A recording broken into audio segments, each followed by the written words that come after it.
وأصحابه وأزواجه وذرياته وأتباعه أجمعين. سبحانك لا علم لنا إلا ما علمتنا إنك أنت العليم الحكيم. لا حول ولا قوة إلا بالله العلي العظيم. رب اشرح لي صدري ويسر لي أمري واحلل عقدة من لساني يفقه قولي. اللهم افتح علينا بفتوح العارفين بك. اللهم اجعلنا من الذين يستمعون القول فيتبعون أحسنه. اللهم علمنا بما جهلنا وانفعنا بما علمتنا وزدنا علما نافعا يا رب العالمين. ربي أعوذ بك من همزات الشياطين وأعوذ بك ربي أن يحضرون وأعيذ نفسي بالله العلي العظيم. بسم الله ما شاء الله لا يسوق الخير إلا الله. بسم الله ما شاء الله لا يصرف السوء إلا الله. بسم الله ما شاء الله ما كان من نعمة فمن الله. بسم الله ما شاء الله لا حول ولا قوة إلا بالله. وبعد. قال شيخ مصنف رحمه الله تعالى ونفعنا به وبعلومه في الدارين. Kita pakai muka surat 107. Adapun berjanji suruh bayar lebih itu tiada masuk dalam majlis akad, maka tiada riba dan tiada haram, tetapi makruh kerana mazhab yang tiga riba haram. Li'anna al-ma'luma kal masyruti. Ambil lebih itu kerana diisyarat sebelum akad itu lara saja. Hadirin sekalian, syukur kita Allah Subhanahu Wa Taala limpah kurnia dia. Wala dia semata masih memberikan kebolehan kita berada atas muka bumi dia ni. Alhamdulillah. Dia beri kita nikmat Islam pula sejak lahir lagi. Alhamdulillah. Dia beri kita kemudahan untuk taat, jauhkan kita pada maksiat. Alhamdulillah.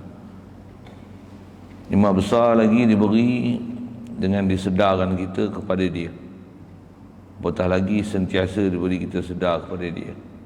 Dialah menjadikan kita, dialah takbir kita, takbir sekalian alam ni. Alhamdulillah. Syukur dengan diberi kita sedar ke dia tu, itulah dipanggil iman dan melayakkan kita menjadi umat Nabi Muhammad sallallahu alaihi wasallam. Alhamdulillah. Syukur kita diberi kesungguhan, kehalubaan, minat untuk terus nak belajar, nak memahami perjalanan agama ni. Alhamdulillah. Lebih-lebih lagi perkara yang besar dalam bab agama, bab akidah. Begitu juga bab-bab nak pelihara diri supaya sentiasa takwa, junjung perintah, tinggalkan larangan. Apatah lagi larangan tu dosa besar. Antara dosa besar tu riba. Itu yang kita nak sambung bicara insya-Allah dengan limpah kurnia dan pemberian daripada dia semata-mata dapat kita hadir untuk solat maghrib berjemaah, berada pula majlis yang mulia, pertemuan yang mulia untuk membicarakan perkara ni supaya kita dapat faham hukum hakam Allah Ta'ala, supaya hidup menjadi orang mulia, jauhkan daripada larangan dia insya-Allah. Alhamdulillah. Adapun berjanji suruh bayar lebih itu tiada masuk dalam majlis akad, maka tiada riba dan tiada haram. Kita nak sambung ni adalah beberapa perkara lanjutan daripada definisi tarif yang telah kita bicara. Apakah yang dikatakan riba qardi itu? Riba dengan sebab hutang. Antara lain, bila sebut riba hutang ni, dia adalah setiap hutang yang kalau dalam mazhab kita di dalam majlis akad itu, maksudnya dalam proses unjuk-unjuk beri hutang dan kawan yang seorang lagi menerima hutang, akad tu aku beri engkau, aku terima, meletakkan ada syarat manfaat dalam akad. Itu asal bicara kita. Jadi apa-apa hutang ada disyaratkan manfaat ataupun lebihan. Berlebihan tu sama ada bentuk atau benda sekalipun manfaat, dan perkara tu pula disyaratkan dalam majlis akad dan berlakunya pertambahan atau manfaat itu disebabkan hutang, maka dia adalah riba. Itu saya sebut dengan bahasa saya lah. Kalau akadnya sebab kita baca kitab, kita baca sekali lalu juga untuk remind balik, recall balik apa telah kita belajar, iaitu kata dia akad beri hutang yang disyaratkan dalam majlis akadnya syarat-syarat suatu manfaat. Manfaat ni bagi yang memberi hutang, manfaat ni manfaat yang lain daripada gadai, lain daripada jamin, lain daripada saksi. Tiga-tiga bab tu juga kita dah bicara. Jadi di atas kebenaran yang ada tu, yang ni yang dia sebut perkara yang terkeluar daripada takrif riba, itu khasnya atas bicara mazhab kita Asy-Syafi'i rahmatullah alaih. Dia kata ada berjanji suruh bayar lebih, dan janji ini tak masuk dalam majlis akad. Maksudnya dalam akad tak sebut, tapi sebelum nak jadi hutang tu dah janji siap dah ada kira bicara dah ada persetujuan dah berjanji dah untuk ada apa-apa pertambahan ataupun manfaat macam mana kita bicara lepas.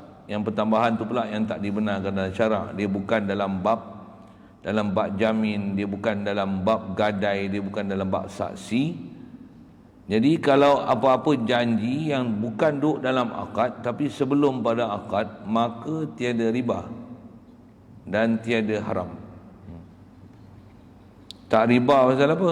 Pasal kita dalam mazhab Asy-Syafi'i tak dipanggil riba, melainkan syarat manfaat orang hutang itu mesti ada dalam diri akad, sulbi akad, ada majlis akad. Kalau janji di awal, yang tu kaedah kita tak itibar, tak dikira. Bahkan istilah dia sebut belakang ni lara. Pasal apa lara? Pasal dia belum jadi lagi muamalah yang nak dibuat. Dia cuma baru membuat persetujuan untuk bagi jadi, tapi belum jadi ni. Tapi baru buat persetujuan nak jadi, tak jadi lagi. Bila baru bicara, baru berjanji nak bagi jadi, dan walaupun janji itu andai kata yang tu adalah proses akad untuk jadikan hutang tersebut, nescaya jadi riba. Tapi tak buat masa itu, tapi buat masa akan datang. Dan masa akan datang yang dia nak akad tu tak ada pun disyaratkan dalam akad tu, tak sebut pun dalam akad tu, tak syarat, tak sebut, tak ta'liq, tak ada apa-apa pun. Akad tu semata-mata contoh bagi hutang kau 100,000 ni, dengan tempoh pembayaran 5 tahun contoh, tak ada apa-apa pun syarat. Tapi tu dah kata dah, aku nak, orang tu minta hutang, kata dia kalau bagi 100,000 ni macam ni lah, kalau mesti doyan bagilah doyan. Kalau aku nak balik kampung, kereta aku tak ada, aku pinjam ni boleh lah, tak? Mesti kau bagi punya kat aku. Kalau sewa pun kes sewa adik-beradik lah. Macam-macam benda dibubuh tu. Tapi sebelum berlaku akad dah dijanji yang macam-macam manfaat tu. Tapi masa akad tak ada apa-apa pun. Kaedah kita dalam mazhab Syafi'i, apa yang dah janji tu lara. Sikit bandingan untuk faham ni, untuk mudah faham supaya orang kata apa, mantap, betul, kejap faham kita tu yang kata kalau tak jadi pada akad dalam kawan kita, dia lara. Contoh orang nak kahwin, tak kahwin lagi, tapi dah berjanji siap dah. Selalunya kes ni jadi kes orang suami dah tercerai, talak 3 bini dia lah kan. Tak dah boleh dia ambil isteri dia, melainkan kena Cina buta, tu istilah lah. Jadi pergi cari satu orang, jadi sanggup ni, pak sanggup apa untuk kahwin lepas tu pakai, lepas tu ceraikan balik isteri dia. Untuk buat apa? Upah kan? Upah. Pergi jumpa satu orang mana-mana. Sejarahnya kalau ikut antara orang yang itu buat apa? Cina buta. Pula tu maklab pula tu. Contoh. Kan? Nak sebut apa? Dah janji siap dah gini. Bagi kau kahwin, bagi upah macam ni. Syarat dia, kau bila pakai isteri ni, kau kena cerai dia. Dia kata setuju. Lepas tu jumpa Tok Naib, wali saksi apa, masa akad nikah tu, nikahkan akad nikah dengan ni sekian. Di atas yang aku terima. Jadi bukan ada sebut apa-apa. Jadi bila tak sebut apa-apa, tengok dia pakai isteri dia tu, yang dia kahwin tu, soal tercerai ke tak cerai, kena janji cerai, dia kena tunai ke janji tu. Atas kaedah kita, apa yang janji yang sebelum daripada akad tu lara. Pasal apa?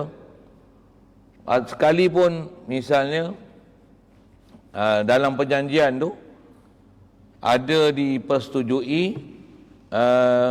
yang bakal berkahwin jadi suami tu dengan bayaran upah suruh kahwin tu, dia kata bila aku pakai saja isteri aku, maka tercerailah ia. Sekalipun macam tu. Pasal apa? Pasal dia belum isteri lagi. Jadi bila belum isteri, dia dah bersyarat macam tu. Bila kahwin masa akad nikah, tak ada apa-apa syarat apa pun. Dia tak kata pun sama ada berlapas ke, bersyarat ke, dalam akad ke, yang kata kalau dia pakai isteri dia, tercerai isteri dia. Tak ada apa-apa pun. Tapi yang tu dia dah janji sebelum jadi suami. Jadi bila akad nikah, elok je. Apa jadi yang dia janji sebelum tu? Lara. Okey, senang faham. Boleh faham tak tu? Sama masalah ni kaedah kita dalam mazhab Asy-Syafi'i rahmatullah alaih. Jadi kalau dah janji sebelum ni apa-apa pun, setuju. Lepas tu bila akad hutang ni, kata dia ambil ni 100,000, nah ni kalau dulu lah, nah seketul lah, ni transfer lah, okey ni 10 minit masuk, dah sekarang dah sah transfer, tapi 10 minit baru boleh keluarkan duit tu, wang transfer pula tunai lah apa, adalah proses-proses tu kan. Saya kata apa, memang sah lah, tapi masa transfer tu tak kata apa-apa pun. Masa majlis bagi serah menyerah tu, aku bagi hutang, tak kata apa-apa pun lah. Aku bagi hutang ni 100,000 kat kau lah, kira ya. Setuju lah. Baik. Jadi istilahnya TS. Tahu sama tahu lah. Syarat-syarat tu kira seolah-olah dia dah telah terima pakai yang berlaku sebelum ni, telah dipersetujui sebelum ni. Jadi pada masa akad tak sebut apa-apa. Contoh macam akad nikah tu, masa akad tak ada pun syarat aku pakai ni tercerai lah, apa-apa seumpamanya. Jika aku dah pakai begini maka sabit aku pakai tercerai lah isteri aku, tertalak berapa katalah gitu. Tapi pada masa akad tak sebut apa-apa pun. Nisbah tertalak tak jadi talak, tak jadi tercerai, tak jadi apa-apa yang disyaratkan. Untuk berdosa dah akad nikah yang macam tu? Tak ada. Tu sah tak akad nikah tu? Sah lah. Pasal apa? Bukan ada benda haram. Akad nikah tu elok je, bersih je. Yang janji sebelum tu yang merepeknya. Jadi yang ni pun serupa, janji sebelum tu yang merepeknya. Yang masa akad elok je, tak ada janji apa-apa pun. Kaedah kita, dia tak riba, tak haram. Tak haram pasal apa? Pasal janji tu, kaedah kita lara. Dia belum apa-apa lagi. Dia hanya persetujuan, hanya bersetuju yang istilahnya 7 ayat liang. Yang tu lah bahasa mudah. 7 ayat liang ni maksud angguk-angguk setuju? Okey, setuju lah. Belum setuju sampai menjadi ijab kabul, lafaz untuk memperjadikan tu. Baik. Macam mana pun ada makruh. Pasal apa makruh? Kerana mazhab yang 3 selain daripada mazhab Asy-Syafi'i rahmatullah alaih, dia kata riba dan hukum dia haram. Hanafi, Maliki, Hambali, dia kata riba. Sekedah lain daripada mazhab Syafi'i, apa-apa pertambahan yang ada dengan sebab hutang sekalipun pertambahan tu tak dijanjikan, tak disyaratkan dalam akad, dia adalah riba. Kita dalam Syafi'i, syarat untuk nama riba dan dosa besar tu adalah mesti dia disebut dalam akad. Okey, siap. Jadi bila ada janji tu, jadi makruh janji tu, maka dalam mazhab tiga ni, mereka pada sisi mereka yang ni dan hukumnya haram. Kita dalam mazhab Syafi'i tak riba dan tak haram, tapi oleh kerana nak keluar pada khilaf, ulama yang tak sepakat dengan mazhab Syafi'i ni, keluar daripada khilaf tu adalah sunat. Kita ada sebut kaedah tu selalu, al-khuruju minal khilafi mustahabun, dan dia sebut ada makruh ni pasal ada juga syubhah nak kata riba dengan kata mazhab lain. Kaedah dalam mazhab lain ni kata dia li'annal ma'luma kal masyruti. Ini kaedah dalam lain pada mazhab Syafi'i. Dia kata apa? Benda yang maklum kal masyruti, seperti benda yang disyaratkan. Kena janji tadi kan. Kalau kaedah lain pada mazhab Syafi'i rahmatullah, bila dah janji, masa akad tak sebut, macam mana? Jadi dia macam syarat. Pasal apa? Dah understood. Walaupun tak sebut apa-apa. Begitu juga kalau sebut bab nikah Cina buta apa tu, dia walaupun sah dalam mazhab Syafi'i, tapi ada makruh dia. Pasal apa? Dalam mazhab lain, walaupun syarat tu tak ada dalam akad, dia tetap haram dan dia boleh membatalkan akad nikah tu, pasal tak sah akad nikah dengan ta'liq, cerai dan talak. Pasal akad nikah adalah ada hubungan suami isteri, tapi bila dah berjanji siap dan sedia maklum, nanti bila dah pakai hukum kena cerai isteri. Sedangkan maksud daripada pernikahan adalah untuk ada hubungan suami isteri, tapi telah mensyaratkan untuk berlaku perceraian setelah suami pakai isteri. Kaedah dalam mazhab lain, walaupun tak ada dalam akad, dia adalah hukum syarat dalam akad, al-ma'lum kal masyru'. Itu kaedah lain daripada mazhab Syafi'i. Kaedah kita, nak jadi tak jadi, ma fi sulbil aqdi, apa dalam diri akad. Lafaz akad tu sebut macam mana, satu yang dipakai. Yang tak disebut dalam akad, satu tak dipakai. Dia bahkan dihukum tak ada apa-apa. Yang janji-janji tu apa? Lara. Itu disebut ke depan. Baik. Jadi kaedah mazhab yang tiga ni, dia ada riba, dah hukum dia haram. Haram apa? Haram ambil yang lebih tu. Haram. Siap. Pasal apa haram? Kerana dah disyarat sebelum akad itu lara saja. Yang ni elat bagi Allahumma salli wa sallim, bagi kaedah kita yang kata dia adalah tak riba dan tak haram. Pasal apa tak jadi riba dan tak haram? Kerana disyarat sebelum akad itu laranya. Itu kaedah kita. Dalam kaedah kita, kalau syaratkan ada pertambahan atas kes riba ni, akad tak jadi lagi, tapi dah syarat lara. Apa yang lara? Syarat tu lara. Ya. Jadi yang nak jadi sah tak sah, jadi haram tak haram, tak mana? Di akad nak bagi jadi tu. Akad tu bagi betul. Ya. Contoh misal lagi untuk mudahan. Dah pakat dah masa sebelum nak akad nikah apa, nanti mas kahwin 1 juta. Kawan pun setuju lah. Pak mentua ni tak silap ke mana tak tahu. Dia kata aku nikahkan dia dengan anak aku, padahal dah janji lah 1 juta ni, setuju lah ni. Ngong.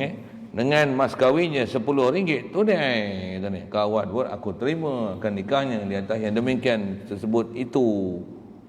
Sah. Apa? RM10. Tu yang sejuta tu sambung lara, pandai. Alhamdulillah.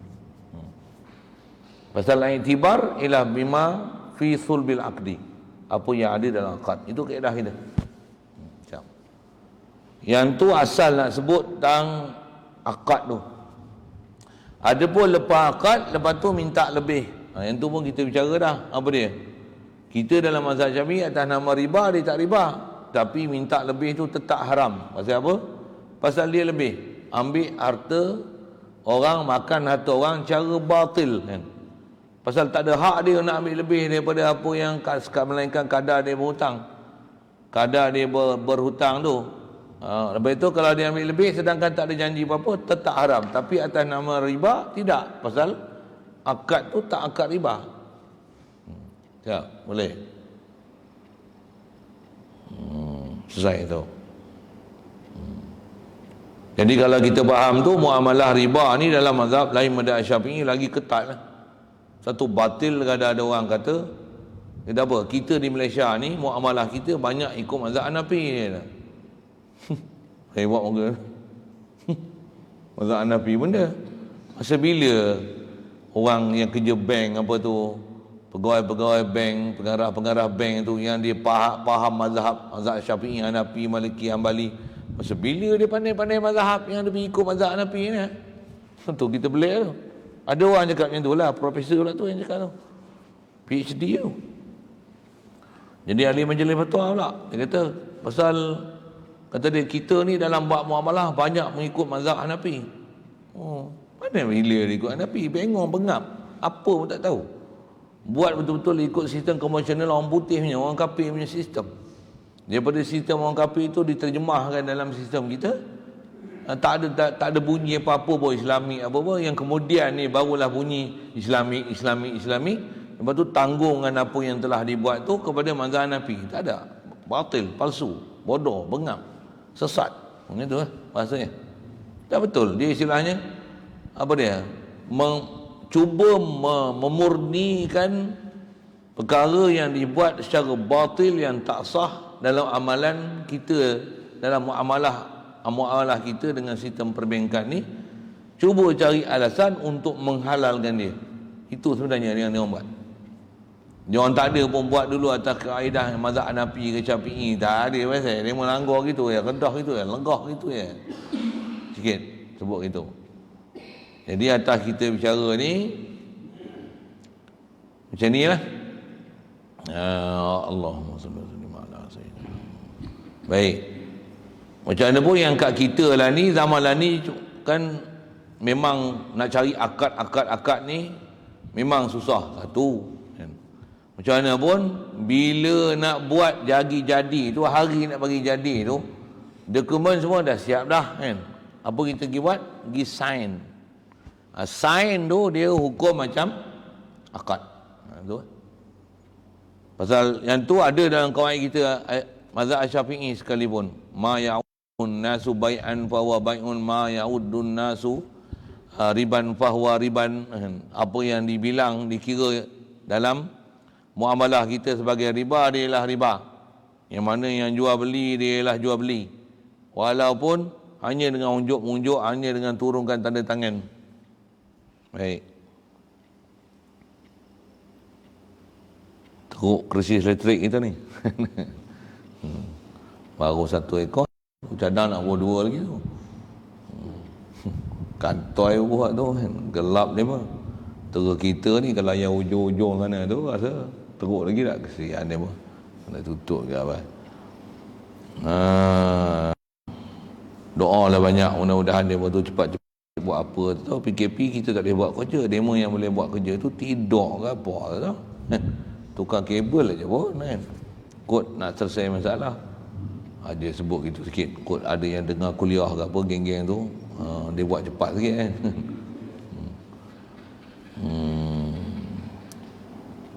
Ada orang tak faham tu apa benda ni nak sembang apa ni. Tak apalah, tak faham, tak apa tu. Baik, selesai. Jadi asal nak sebut, kalau ada orang tanggung-tanggung amalan yang kita dah buat ni, mazhab lain lah, kita kata porah apa itu lah kan. Pasal tu yang saya kata, zaman lani ni Bila ada orang-orang yang tertentu konon, dulu kita tak pernah dengar pun sistem perbankan kita ni, kata atas jalan mazhab Syafi'i, Hanafi, Maliki, Hambali, mana ada bunyi apa pun tak. Kita tahu yang ni riba apa, main belakang ni, oh dia orang mengaji hebat, masuk universiti sana ni, fakulti ni mengajar Islam gini-gini, habis semua yang jadi komersial ni, semua ni jadi mazhab Hanafi habis. Mazhab Hanafi ada, mazhab Hambali ada, pasal apa? Pasal dia tanggung, kata dia, semua muamalah kita ni sah pasal mengikut mazhab Hanafi, Syafi'i, dan ikut mazhab Syafi'i memang riba ni sah, ni tak sah, ni haram, tapi mazhab lain sah. Bila dia ni?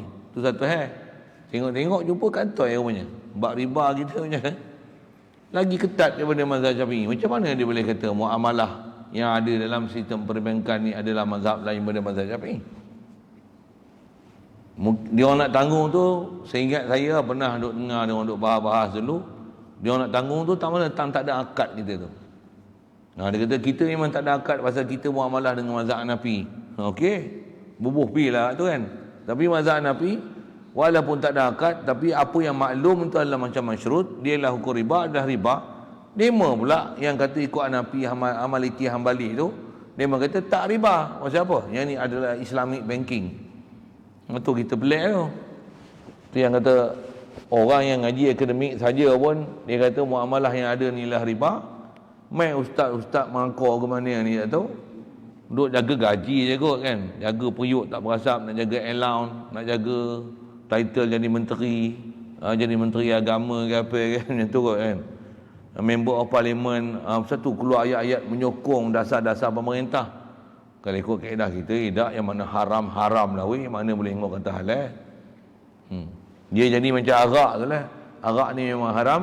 Lepas tu ada kaedah-kaedah ekonomi, pasal apa? Ekonomi Malaysia bergantung kepada 30% ni kepada cukai arak begini-begini. Maka tasarruful imam manutun alal maslahah. Apa yang dibuat mesti ada maslahat untuk kebajikan kita. Sekiranya tidak ada, maka pembangunan tidak boleh buat di Malaysia kerana kita kekurangan cukai. Pasal cukai yang besar adalah melalui cukai judi, arak, babi ni. Ada yang cakap gitu. Tuan-tuan tak bisa dengar tu bila dengar. Orang kita lah cakap tu, ustaz-ustaz lah tu yang cakap macam tu.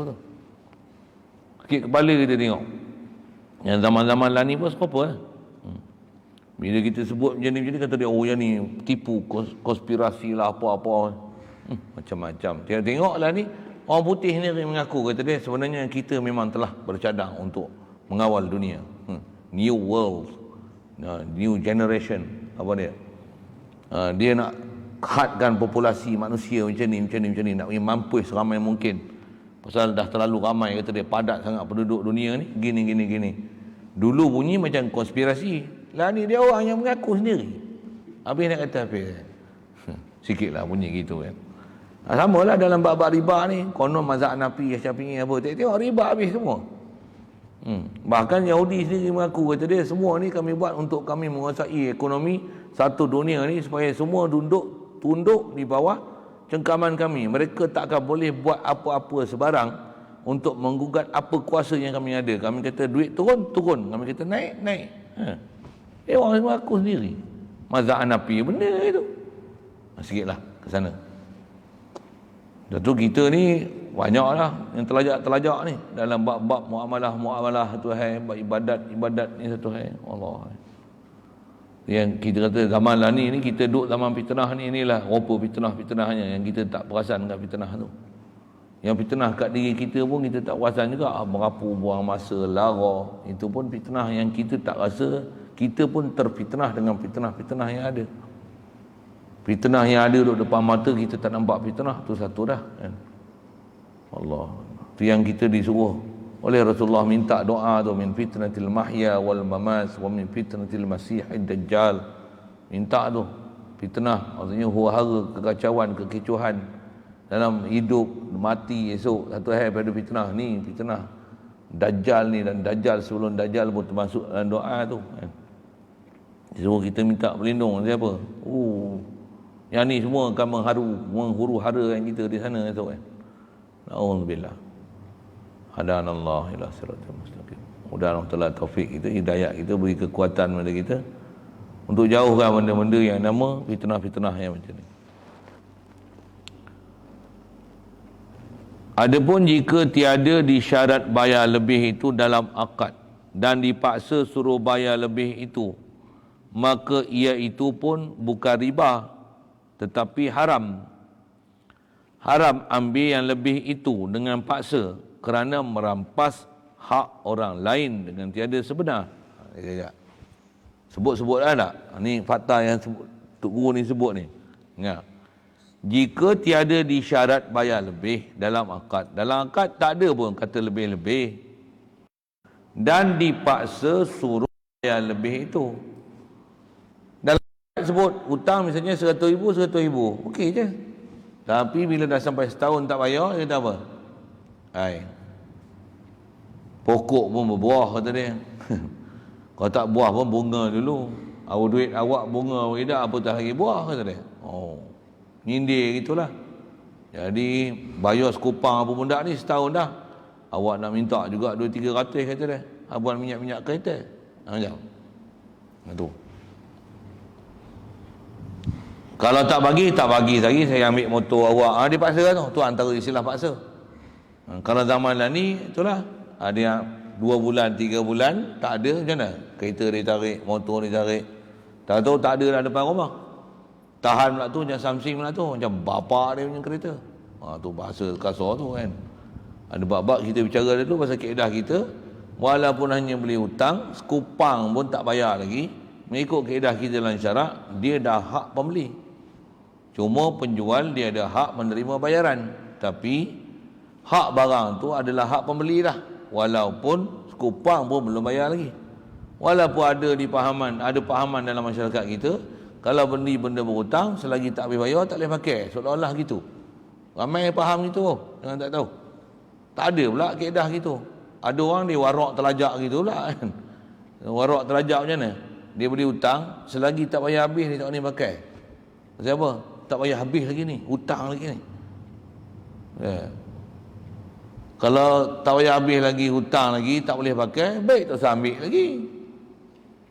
Boleh faham saya sebut?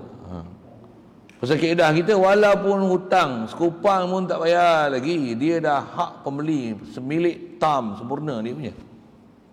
Cuma penjual hak dia nak dapatkan bayaran. Apa hak bayaran tu? Bukan kaedah dia dengan rampas balik barang yang telah dijual. Bukan macam tu. Hatta kalau ambil harta barang lain pun, tapi dia tak boleh sendiri dia buat. Dia mesti melalui mahkamah.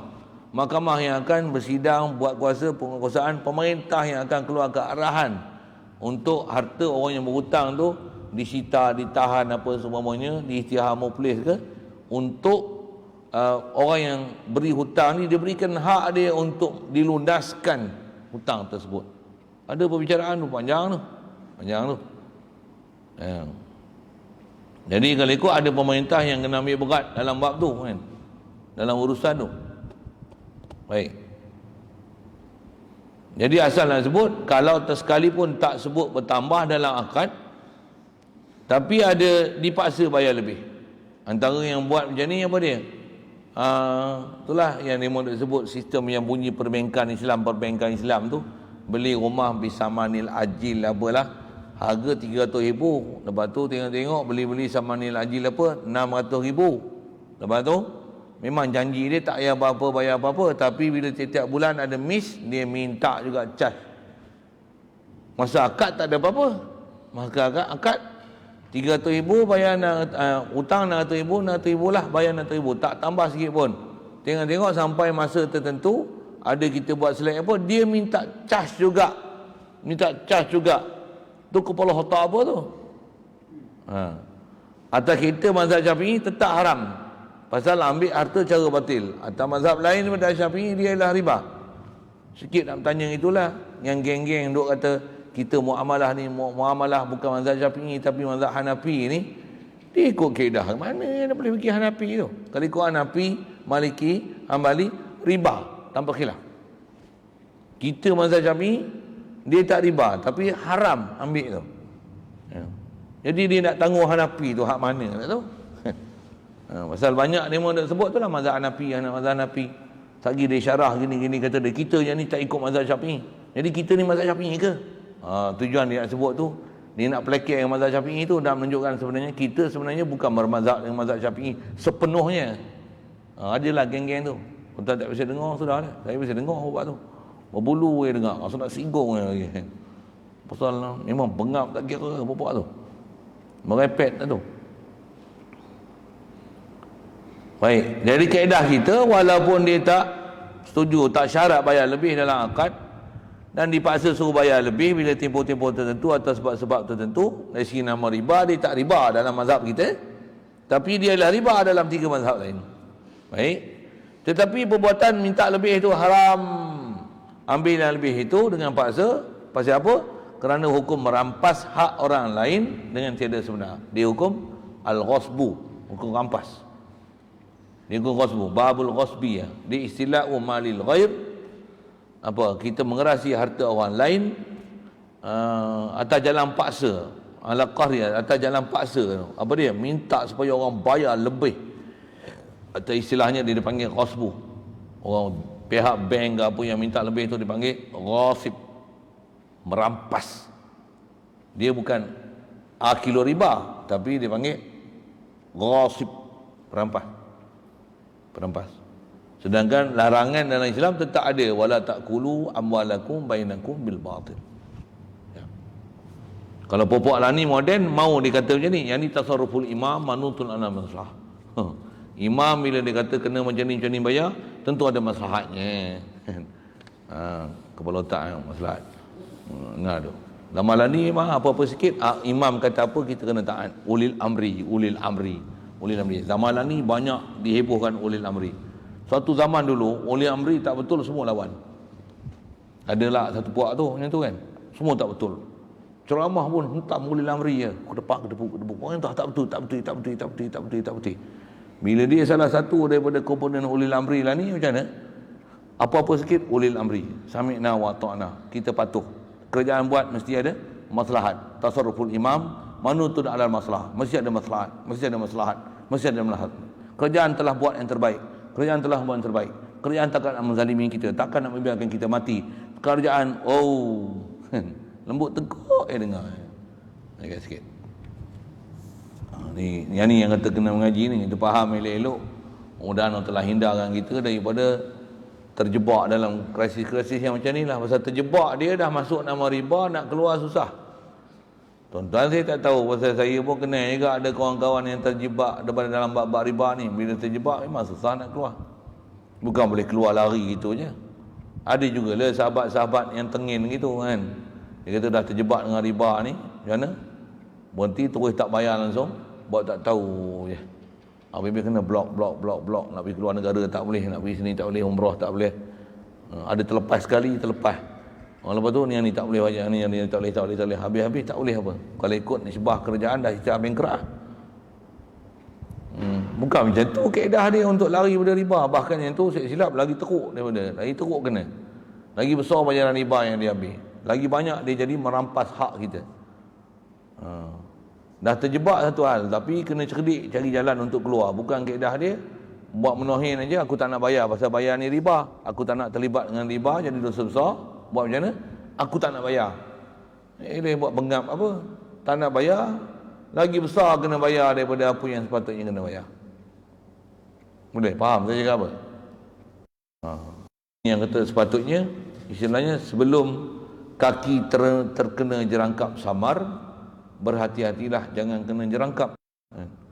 Bila dah kena jerangkap samar, kalau macam mana pun lagi dia explode, lebor kaki, hancur. Tiba-tiba bodoh gitu je, macam tak kena jerangkap samar ya. Mana boleh jerangkap bodoh itu? Memang dah sebelah lah kan. Bahkan tak boleh ke mana pun pasal dah terperangkap.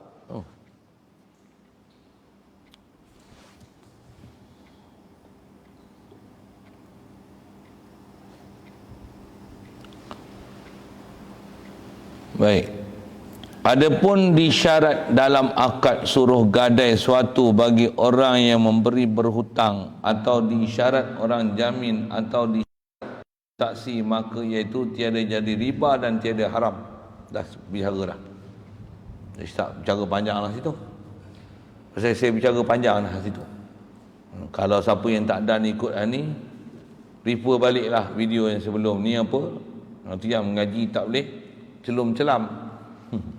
Ngaji tak boleh lompat-lompat. Dia kata ceritalah balik. Dah boleh refer lah dengan ngada-ngada gitu. Ustaz bahasa kasar je lah. Nak mujuk boleh je, tapi dia main mula PM Allah ni tu. Dengar lah balik. Nak jadi selamat tak selamat. Bab lain pandai pula pergi dengar ulang balik, ambil rakaman, rakam, download. Movie pun download, bayang tengok. Movie orang putih pun Disney apa? Bollywood lah apa? Hollywood apa lagi? Wood macam-macam nama tu. Siap tu 5 tera, 6 tera, 8 tera, 10 tera apa dah. Wah. Video-video yang telah di-download, filem-filem, movie. Minatnya download. Pandai pula download. Yang kita punya Facebook tak kerti download, pelik tu. Suruh ulang. Punya lemak berkepin belakang. Itu bahasa orang tua tu. Baik. Kaedah sikit yang sebut. Jalan tak lepas daripada jadi riba. Dan lepas daripada haram itu banyak. Setengahnya adalah akad jual beli wang kertas dengan wang kertas. Seperti dikata, aku jual wang ini akan dikau 10,000 dengan harga 12,000. Maka jadi riba, maka tiada jadi riba dan tiada haramnya kerana wang kertas itu tiada elat riba. Cuma bank yang tak kerti. Panel syariah pun tak kerti buat ni. Kita dah bicara bab-bab kan. Duit ni bukan ada elak riba. Jadi boleh untuk tukar RM100 dengan saya kata RM105 duit shilling lah apa saya sebut gitu kan. Jadi untuk tak jadi nama riba ni macam mana? Ni saya hutang. Dia tak guna bahasa hutang tu. Kalau hutang dia akan jadi riba. Aku jual wang. Kita ambil bahasa dia tu. Aku jual wang ini akan dikau 10,000. Ni 10,000 ni aku jual, engkau ambil dan engkau kena bagi aku 12,000. Bukan hutang, jual beli. Dengar elok ayat dia tu. Ada bab yang saya dah cerita, bab wang kertas apa tu pun. Pergi tengok pelajaran lama sikit. Kalau hutang riba, pasal dia hutang 10,000 bayar 12,000 riba. Kalau tak mazhab Syafi'i pun, mazhab Hanafi, Maliki, Hambali dia jadi riba. Kalau dia tak ada riba pun dalam mazhab Syafi'i, minta lebih itu adalah haram. Makan cara batil, hukum qasib, salah juga. Jadi yang kaedah tak salah macam mana? Aku jual 100,000 ni kau aku jual ke? Aku jual, betul lah. Aku jual wang 100,000 ni dekat engkau dengan harga 200,000. Jadi bank akan bagi dia 100,000, kawan tu kena bayar 200,000. Apa muamalah apa ni? Jual beli wang kertas. Wang kertas tak ada elak riba. Yang ni salah satu wajah dia sebutlah. Cuma sikit soal, ada biasa ke mengaji macam tu? Hari ni jumpa tak? Ya ke? Hari ni baru dengar. Itulah. Tutup guru kita, dia faham satu-satu perjalanan. Kalau ada lah ni yang ada bunyi wajah Islamik yang saya sebut, perakukan dia Islamik, sebenarnya bukan Islamik, it's only a gimmick. Yang tu yang banyak. Yang saya kata dijual apa, dia bukan berlaku jual beli pun, dia hanya proposal aja. Dia akad jual beli, tapi bukan jual beli memang benda jual beli, bukan benda jual beli, tapi jual kertas. Kawan tu nak buat projek puyuh, harga 100,000, nak buat personal loan, macam ni. Sekarang kami nak membeli projek puyuh kamu. Ni projek puyuh ni atas kertas ni, tak ada apa pun lagi. Dia nak personal loan 100,000 nak buat projek. Kami beli projek puyuh kamu 100,000. Lepas tu awak kena beli balik pada kami projek puyuh yang kamunya yang kami dah beli ni dengan harga 150,000. Ini ya. Saya jual projek puyuh awak ni yang telah kami beli, saya punya lah, berbahasa itu tak. Kami jual projek puyuh yang harga 100,000 ni kepada awak dengan harga 150,000. Nah, saya jual ke awak. Jadi memang ada jual beli, tapi jual beli atas angin, jual beli kertas, tak sah nama jual beli itu. Yang ni disebut ni jual beli hutang.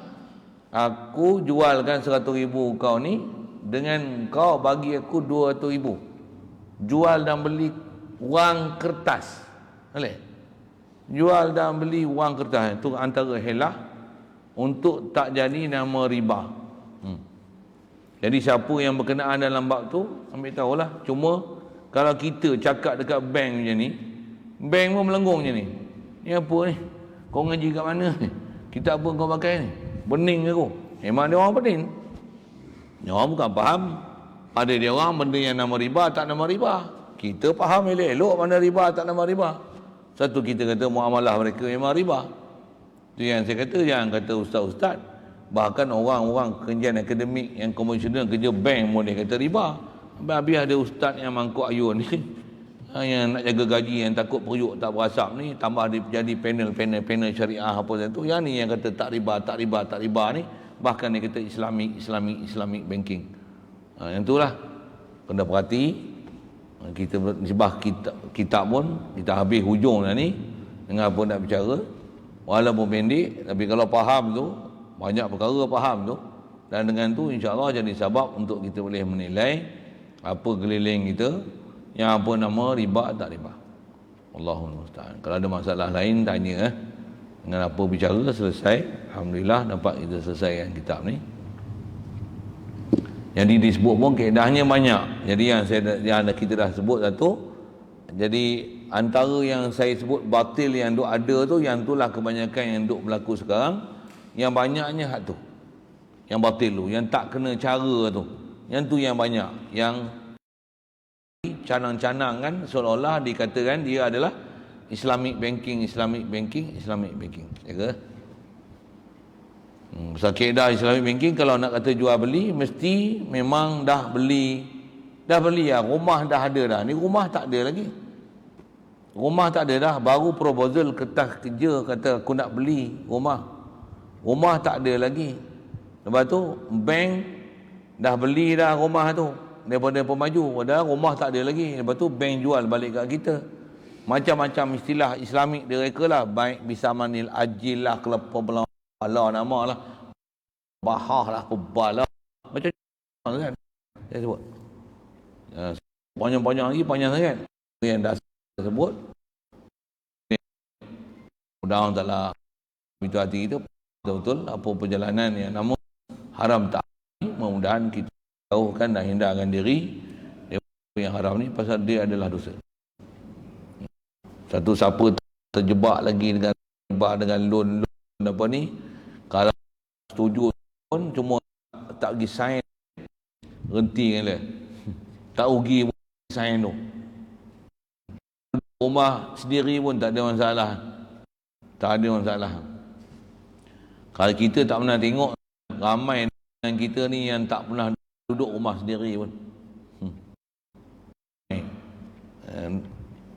Kalau tu kita tak pernah jumpa kot. Nak sebut tambah pergi Afrika, pergi Uganda apa tu, macam mana? Mak dia ada rumah sendiri pun, sewa. Dia Tok Guru sebut, ada orang kadang dia beli rumah, dia kata rumah beli cara halal apa? Haram. Pasal riba. Elok. Tapi dia rasa dia duduk rumah halal, rumah sendiri dia beli. Dia rasa illegal. Dia kata dia beli tu menepati kaedah syarak. Syar'i Islamik lah. Padahal tu riba. Ya. Ramai orang duduk rumah haram, tapi walaupun rumah haram tapi halal. Tak fikir lah, saya nak guna bahasa Farid Amir rahmatullah alaih. Baik, alhamdulillah selesai. Dengan itu kita nanti esok baca Paku Iman baliklah, insya-Allah. Ada tambah apa? Oh, memang ada risalah situ kan? Oh, kalau ada tu kita tak pergi ke Paku Iman tu, kita akan pergi pada risalah mengenai wang kertas tu. Sikit aja kan? Ada belakang tu, tengok dah itu.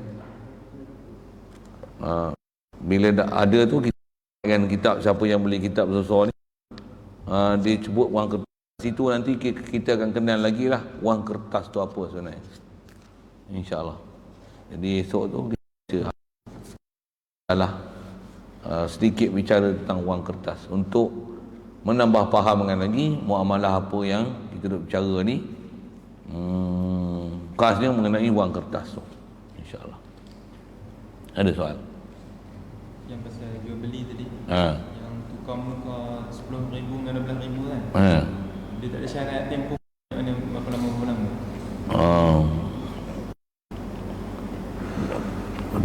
Bukan ada syarat. Kalau tak ada syarat apa, ada syarat pun tak ada masalah tu. Berapa lama pun boleh. Tak ada masalah.